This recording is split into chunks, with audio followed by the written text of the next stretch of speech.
আসসালামু আলাইকুম এভরিওয়ান, কেমন আছেন সবাই? আশা করছি সবাই ভালো আছেন। আর আজকে আমি আরেকটা ব্লগ নিয়ে চলে আসছি। আর এটা হলো তাজা তাজা পুকুরের ছোট মাছ। আর এই মাছগুলোতে বেশ কিছু মিক্স করা মাছ ছিল, মানে মিশানো মাছ বলতে পারেন। আর এখানে আমি দেখাচ্ছিলাম যে কি কি মাছ পাইছে। বেশিরভাগ কিন্তু ছোট ছোট যে চিংড়ি মাছগুলো থাকে ওগুলোই পাইছে। সো আম্মু কি করতেছিল, একটা মানে প্রথমে ধুয়ে ফেলছিল, দেন একটা মানে ডালার উপর নিয়ে এরপর এইগুলাকে মানে একটা একটা করে বেছে নিচ্ছিল পরিষ্কার করে। যেহেতু মাছগুলোতে অনেক ময়লা ছিল, সো মাছগুলোকে একটু ভালোভাবে পরিষ্কার করতে হচ্ছিল। আর এখানে ছোট বড় অনেক ধরনেরই মাছ ছিল, যার কারণে পরিষ্কার করতে আরও বেশি কষ্ট হচ্ছিল। আর এখানে কিছু ছোট ছোট ময়লার কারণে মাছগুলো একদম অতিরিক্ত ময়লা হয়ে গেছে। আর এখানে একটা চিংড়ি মাছ একদম মানে মরেনি, তো ওইটা নিয়ে আমি একটু মানে করতেছিলাম, মানে খেলতেছিলাম, মানে দেখতেছিলাম। ওখানে আমি পাশেই বসেছিলাম। সো মাছটা আম্মু যখন অন্য মাছগুলো নিয়ে মানে পরিষ্কার করতেছিল, তখন আমি এটা নিয়ে বসছিলাম। আর মাছগুলো একদম অনেক ফ্রেশ ছিল। ভাইয়া যখন আনছে এগুলো একদম সকাল সকাল ছিল। আর এই যে মাছগুলো একদম পরিষ্কার করা হয়ে গেছে, একদম আলাদা আলাদা করা হয়েছে, পরিষ্কার না। যেহেতু অনেকগুলো মাছ ছিল, তো এগুলা বাছতে মানে আলাদা আলাদা করতে প্রায় 1 ঘন্টা থেকেও বেশি লাগছে, যেহেতু একজন মানুষ, সো তার জন্য। আর এখানে কিছু ডুমুর পাতা নিছে, ডুমুর পাতাগুলো দিয়ে মংলা মাছ ছিল, সো ওই মাছগুলো পরিষ্কার করতেছিল।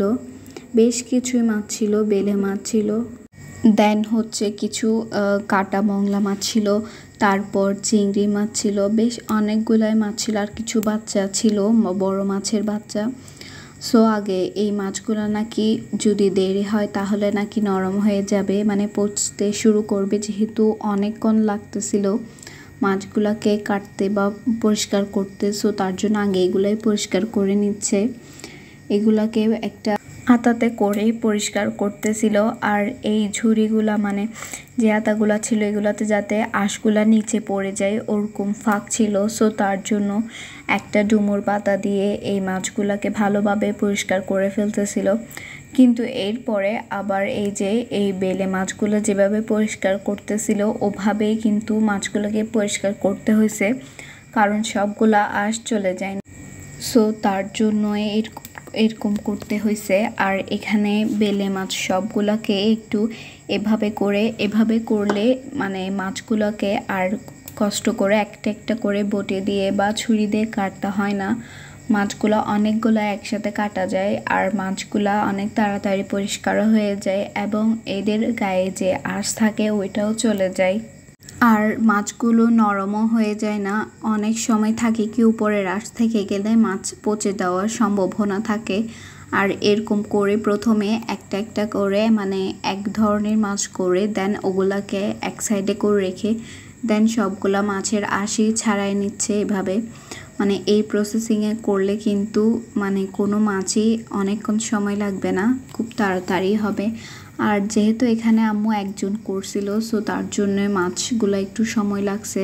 আর এই যে কাটা মংলা মাছ যেগুলো ছিল, ওখানে আরও কিছু মাছ ছিল, একটা শিং মাছের বাচ্চাও ছিল, দেন আরও কিছু কিছু ছোট ছোট বাচ্চা ছিল যেগুলোকে সবগুলোর নাম জানি না। আর এখানে যে এগুলোকে এখন পরিষ্কার করে ফেলছে, পুঁটি মাছও ছিল এখানে। সো মাছগুলোকে একদম মানে ধুয়ে পরিষ্কার করে ফেলার পর আঁশগুলো ফেলে দেওয়ার পর এখানে পানিতে আবার ধুচ্ছিল, যাতে মাছগুলো ফ্রেশ থাকে আর কাটতেও যাতে সুবিধা হয়। নয়তো কিন্তু মাছগুলা কাটতে অনেকই প্রবলেম হবে, যেহেতু মানে মাছগুলা অনেকগুলাই ছিল আর সময়গুলোও একটু বেশি ছিল, আর একজন ছিল। আর এগুলা সব আম্মু একা বসে বসে কাটতেছিল। আম্মু থেকে অনেক সময় লাগছে এই মাছগুলা কাটতে, প্রায় 4 থেকে 5 ঘন্টা লাগছে। কি বলবো, আর সকালে 6টা বাজে মাছগুলো আনছে, দেন 10টা বাজে মাছ কাটা শেষ হয়েছে।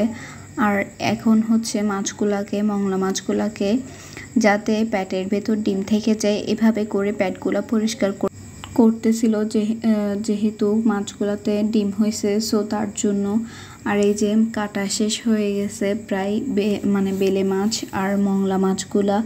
আর এদিকে যে ছোট ছোট চিংড়ি মাছগুলো পাইছে এগুলার মংলা মাছই বেশি ছিল, দেশি মংলা যেটা থাকে ওইটা। সো এই মাছটা কিন্তু এখনও বেঁচে আছে, যে মাছটা নিয়ে আমি প্রথম দিকে দেখছিলাম মানে খেলছিলাম, ওই মাছটা এখনও মানে মরেনি। সো এটাকে আম্মুকে বলছিলাম একটু না আরও দেখি। আর ওইটার পাশে মানে পানি দিলে বা হাত লাগলে মাছটা লাফ মারতেছিল। সো আমি তার জন্য একটু মানে জুম করে, এখানে কতটুকু বোঝা যাচ্ছে জানি না, বাট পাগুলো একদম নড়তেছিল সবগুলা। আর যে মাছগুলো মরে গেছে ওই মাছগুলো কিন্তু সাদা হয়ে গেছে, আর এটা কিন্তু এখনও সাদাও হয়নি। দেন এটার কালারটাও অন্যরকম ছিল, একদম গ্লাসের মতো লাগতেছিল, এই পাশ থেকে ওই পাশে দেখা যাবে ওরকম। সো আমি আরেকটু ধরে ধরে দেখতেছিলাম, এখন হাতে নিয়েছি। আর এই মাছটা কিন্তু আমাকে মানে পেছনের লেজটা দিয়ে বাড়ি মারতেছিল। আর এই যে মাছগুলা সব কাটা শেষ হয়ে গেছে। আর এখানে যে কাটা মংলা মাছ ছিল ওগুলো ছোট ছোট ছিল, একটু বেশি ছোট ছিল। সো তার জন্য ওগুলার একটু সময় বেশি লাগছে, কিন্তু মাছগুলোর প্যাটগুলো বেশি ময়লা ছিল না, সো তার জন্য তেমন একটা কষ্ট হয়নি। আর এই যে কাটা প্রায় শেষের দিকে মানে হাত দিয়ে করতেছিল, শুধু বড় বড় যে মাছগুলো ছিল ওগুলা বটি ইউজ করছে, আর সব মাছই হাত দিয়ে পরিষ্কার করছে। আর এখানে যে মাছ সব এখন পরিষ্কার করা হয়ে গেছে, এখন ধুবে শুধু। মাছগুলোকে আলাদা করে করে, যেহেতু আলাদাভাবেই কাটছে, 3-4 রকমের মাছ ছিল, সো তার জন্য ওগুলাকে হলুদ এবং লবণ দিয়ে ভালো করে পরিষ্কার করে ফেলতেছিল। হলুদ আর লবণ দিলে মাছে নাকি মানে যে গন্ধ থাকে ওইটা থাকে না। আর এই যে মানে একদম পরিষ্কার করে ফর্সা করে ফেলছে মাছগুলো। আর তখন আমাদের ওখানে পেছনে পানি যেখানে আসে ওখানে চলে আসছে, রোদ চলে আসছে, সো তার জন্য বেশি ভালো করে করতে পারিনি আম্মু। সো তার জন্য একটু তাড়াহুড়া করতেছিল যাতে মানে রোদে মাছগুলো হয়ে না যায়, নরম হয়ে না যায়। আর এই যে ফাইনালি মাছগুলো পরিষ্কার হয়ে গেছে, আর ধোয়ার পর এত ফ্রেশ হয়ে গেছে মাছগুলা কি বলবো। এই যে সব মাছ, এই যে কাটা মংলা ছিল, দেন বেলে মাছ, দেন এই যে মংলা মাছ, যেই দেশি মংলাগুলো থাকে ওগুলো। আর এখানে এই যে চিংড়ি মাছ আর মংলা মাছই বেশি ছিল মেবি, অন্য মাছগুলো একদমই মানে খুব একটা বেশি ছিল না। আর এই যে আমাদের 4-5টা করলা গাছ ছিল, সো ওখানে এই সিজনে একদম প্রথম করলা ধরছে, ফার্স্ট টাইম ধরছে আমাদের গাছে। সো করলাগুলো কেমন নাকি মাছে দিবে, সো তার জন্য একটু কেটে নিচ্ছিল। তো আমি বললাম যেহেতু ফার্স্ট করলা তো একটু ভিডিও করে নিই, তো তার জন্য। আর করলাগুলো এত সুন্দর ছিল, বাট খুব একটা ভালোভাবে হয়নি, যেহেতু ওখানে বালির মধ্যেই রোপণ করা হয়। আর এই যে মাছগুলোকে রান্না করা হচ্ছে, আমি ভুলে গেছিলাম ক্লিপগুলো নেওয়ার জন্য, তাই লাস্টে জাস্ট কয়েকটা ক্লিপ নিছি। আর এই যে আমাদের আজকে মাছগুলোকে রান্না করার পর কিছু শাক নিতে আসছে আম্মু, তো ভাবলাম একটু আপনাদের সাথেও শেয়ার করি যে জামের মধ্যে কিভাবে মানে আমাদের কলমি শাক হয়েছে। আর আমাদের সব শাকই রোপণ করা হয় জামের মধ্যে, যেহেতু বালির মধ্যে আমাদের পেছন দিকে বালি আছে, সো ওখানে খুব একটা বেশি কিছু হয় না। আর হলেও ওখানে মানে খুব একটা ধরেও না, খুব একটা ফলনও হয় না। সো তার জন্য বেশিরভাগ জিনিস এরকম মানে জামের মধ্যে নিয়েই করা হয়।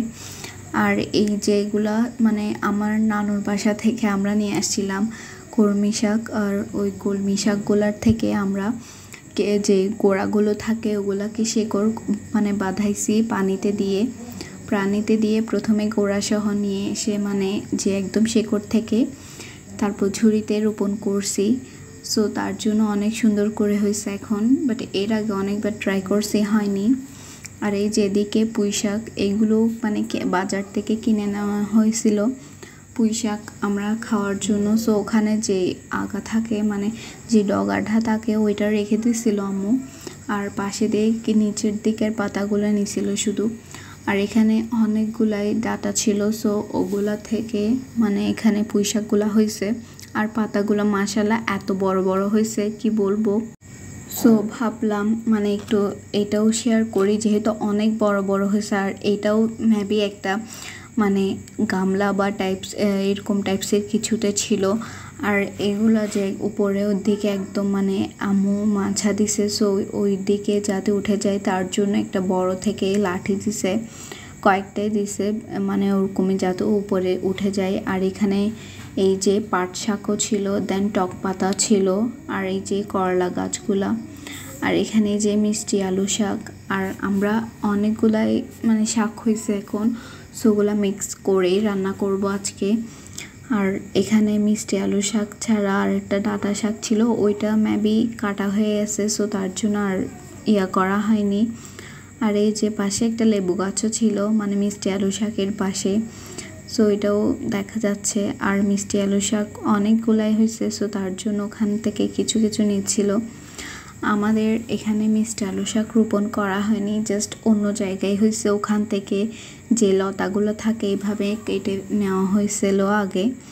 সো ওখান থেকে যে পাতা নিয়ে যে লতাগুলো থাকে ওগুলো ফেলা হয়েছে, তো ওখানে নিচ থেকে এইভাবে হয়ে গেছে ওঠার পরে। আর এই যে এই ডাঁটা শাকগুলা নিচ্ছিল, অনেক তাড়াহুড়া করে এই শাকগুলা নিচ্ছিল, কারণ রোদ চলে আসছে। আর আমার ভিডিওটা যদি আপনাদের ভালো লাগে তাহলে একটা লাইক দিবেন আর চ্যানেলটাকে সাবস্ক্রাইব করে দিবেন। আর এই যে আমাদের পুদিনা পাতাগুলো, আর পুদিনা পাতাগুলো এত সুন্দর করে হয়েছে, অনেক কষ্টের পরেই পুদিনা পাতাগুলো করছি। আর এই যে মাছগুলোর কালার কিন্তু অনেক সুন্দর আসছে, মানে একদম লাল লাল হয়েছে। আম্মু বলতেছিল এভাবে রান্না করলে নাকি মাছগুলো মজা হবে, কারণ এইগুলো মানে মাছগুলো রান্না করলে কেউ খেতে চায় না, শুধু আম্মুকেই খেতে হয়, তার জন্য।